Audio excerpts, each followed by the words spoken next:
you put in your time, what was the attraction to come into this place at this time for you as a head coach?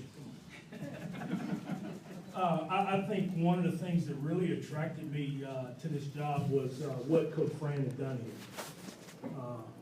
And taking this program,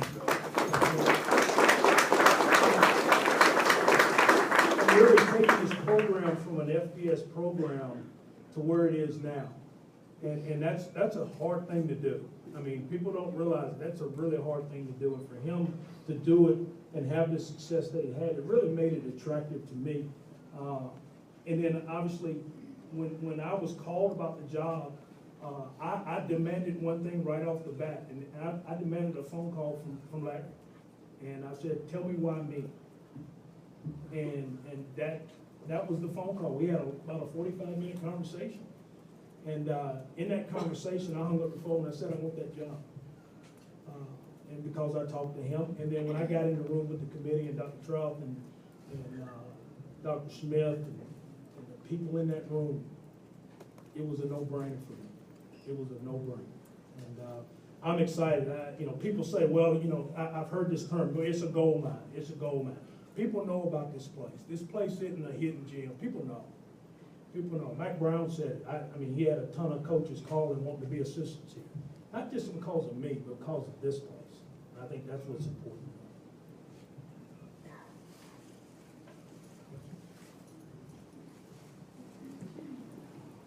Coach, do you sense the pivotal time right now for this program as it's grown up at the FBS level?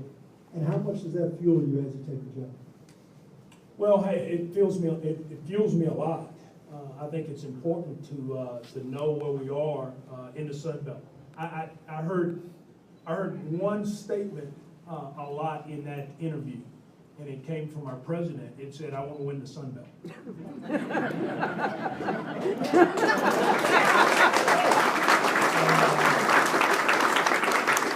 I think I looked back at her and I said, "I want to win it too." And I know we're at a pivotal time in the program. Several years at FBS level, putting together recruiting classes is going to be important. Being able to hold on to the kids that we have committed now and move forward, it's going to be really important. But I think this program, when you look at facilities, you look at where it is in the state. I think it's right at a time where we can take it up a notch.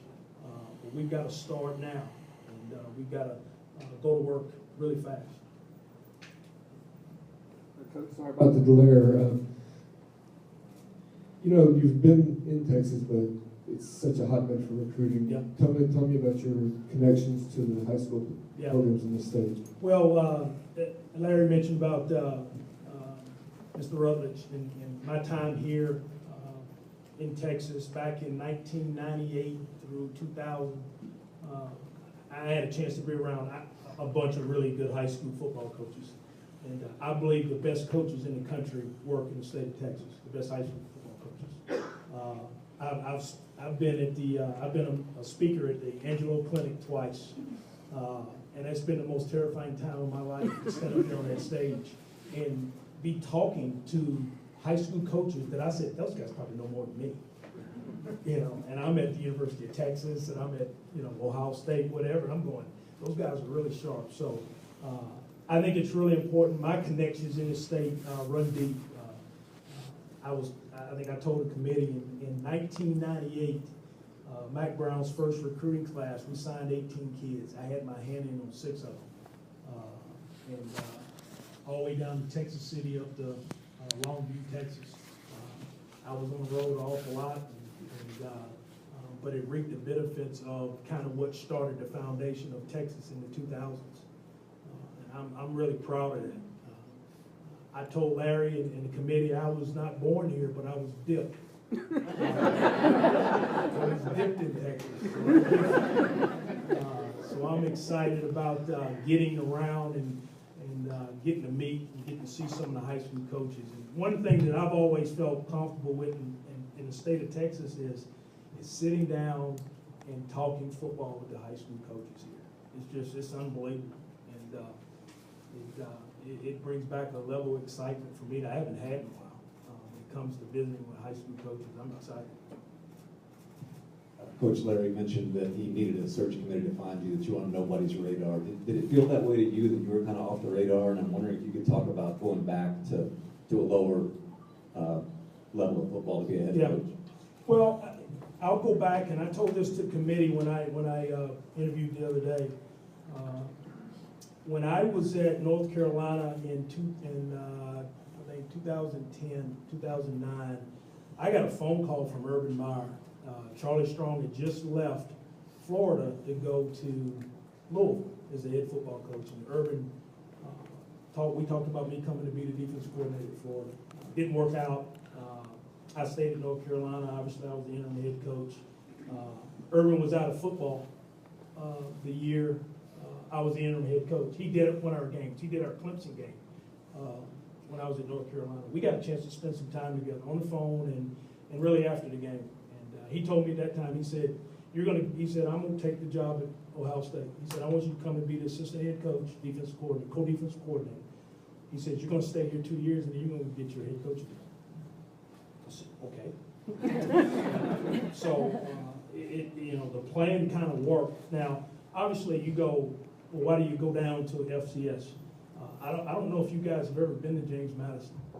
It's a pretty neat place. It's a pretty good job. It's one of those places that, when the time's right, it'll be up at this level pretty quick. And it's one of the reasons I went, because I thought I could be what Coach Fran did here to JMU.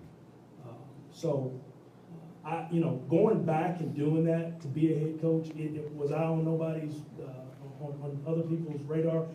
I've been on a lot of radars. I've been in a lot of committee interviews. I've been in a bunch.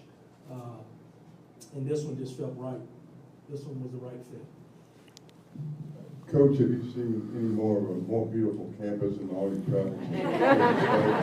And the other question is, which one of our future opponents puts butterflies in your stomach?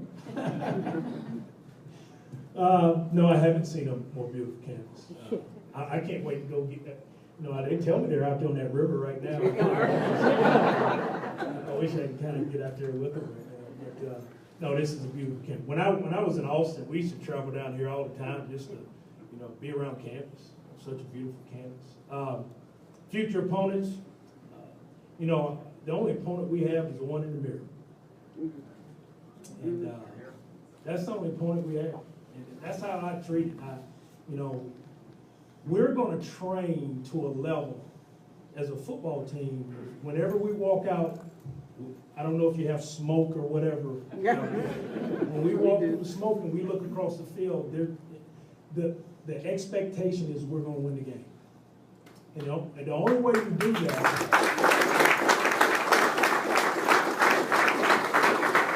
the only way you do that is to train at a competitive level.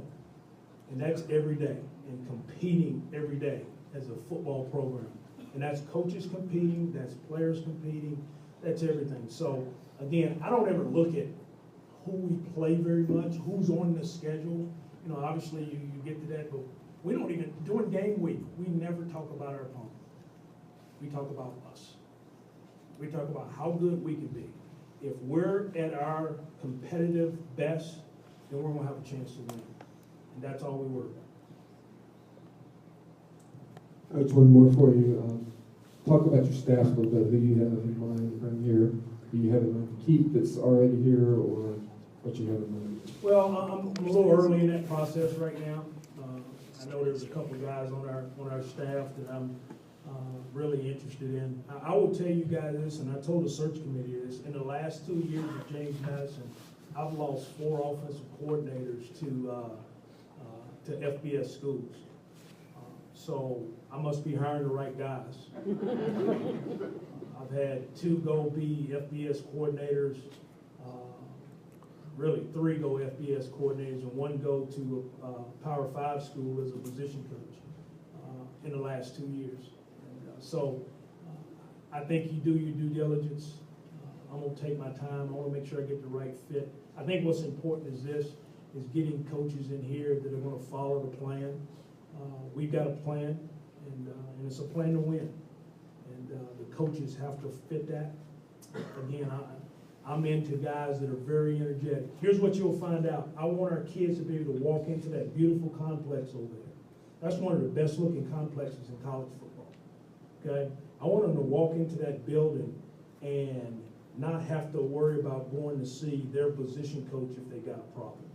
That they can stop at any coach's office and sit down and get a problem fixed. So that's what I'm looking for as a head coach when I hire assistants. That they are involved in every kid, not just their position group, every kid.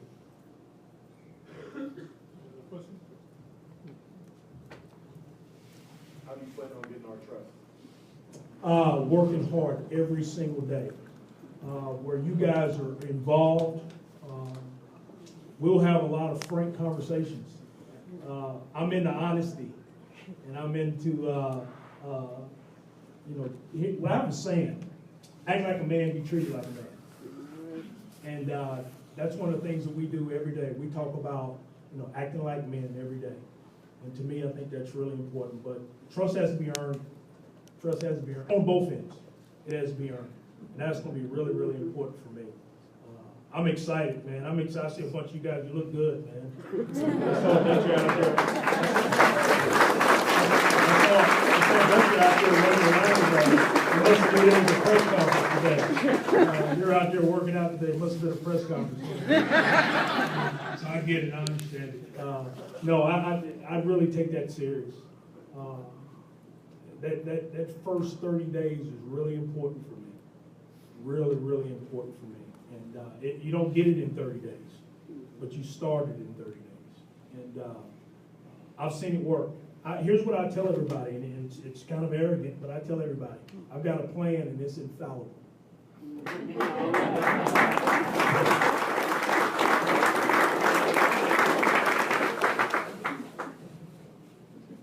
Talk about being the CEO of the football program.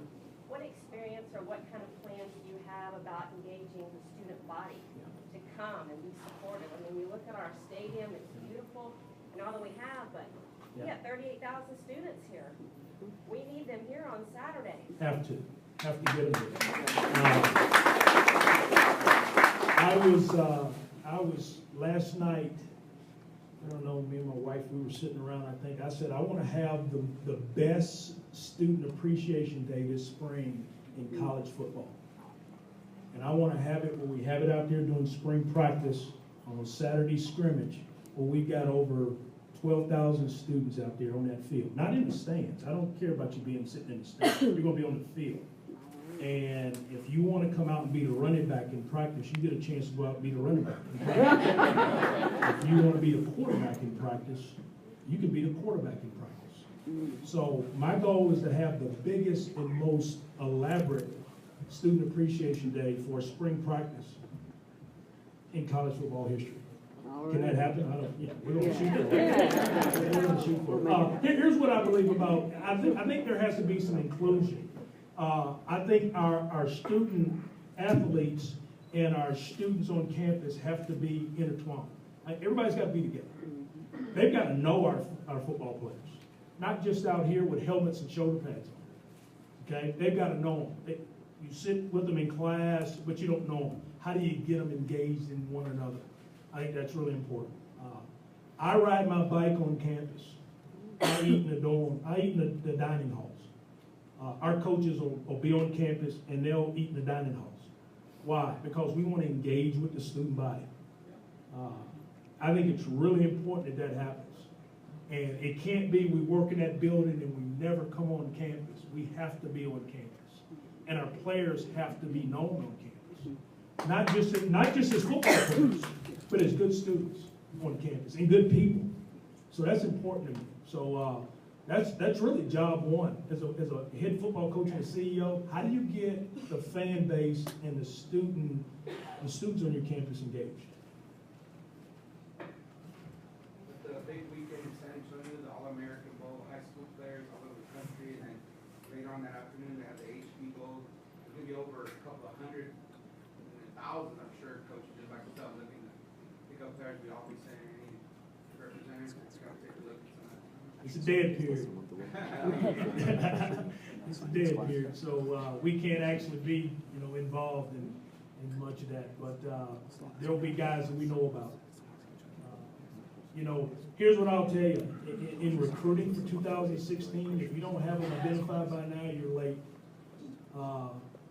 At James Madison, we had 17 commitments. We had 4 for 2017. So, and last year we had the #1 recruiting class in FCS, and they will have the #1 recruiting class this year in FCS. So, we're gonna hit the ground running. We're gonna do it right, though. We're gonna do it right. I know in this room we have a lot of loyal Bobcat fans. We don't have children here. We don't have, we come because we're Bobcat fans. Right. And we're excited about you. And I'm really blessed because I have a lot of football players that are my Facebook friends. I try to be encouraging and mentor, and we're really excited about the future. Thank you for coming. Thank you for having me.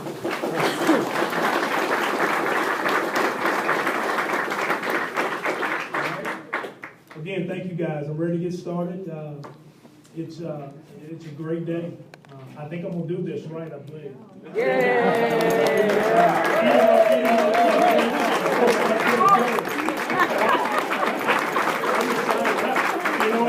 almost screwed it up earlier because I was up the road a little bit. So. I'm not gonna screw it up. I'm gonna get it right. Thank you guys for having me.